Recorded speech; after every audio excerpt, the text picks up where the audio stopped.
lens of a camera. Good evening and thanks for joining us for WMBD News at 4. I'm Rebecca Brumfield. Eugene Daniel is out on assignment. We'll check in with him live later in the show. The Supreme Court ruled today that government employees cannot be forced to pay union fees. The decision allows workers to choose whether or not to pay dues, but labor groups worry it will strip unions of power. Our Washington correspondent Jessica Smith tells us more. Jessica. Rebecca, I talked to Governor Rauner after this decision came down today. He is thrilled. He's been in D.C. for the past few days waiting on word. This was one of the most highly anticipated Supreme Court cases of the term, and Republicans are largely celebrating this as a major victory, while Democratic lawmakers and unions say this could cripple public sector unions.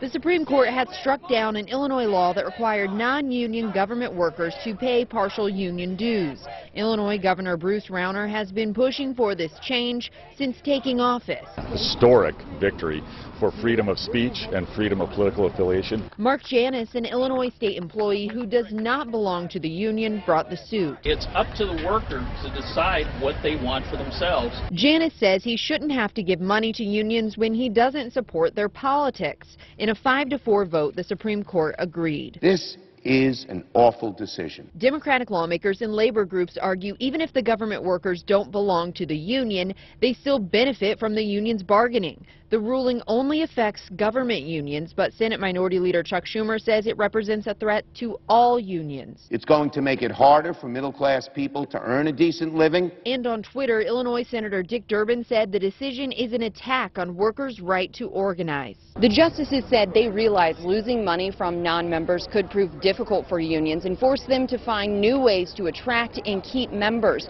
But they said unions have been violating the First Amendment rights of non-members for decades. Government unions are different. 100% of their activity is political, and therefore forcing anyone to pay into that if they don't want to is a violation of their political speech. The ruling means 5 million government workers in more than 20 states will now decide for themselves whether to pay the dues. Put out a statement as well saying this decision makes it harder for workers to negotiate and achieve the American dream. Governor Rauner told me that the state would start instructing employees today on how to opt out of those fees or how to join the union if they choose. Reporting live in Washington, I'm Jessica Smith. Jessica.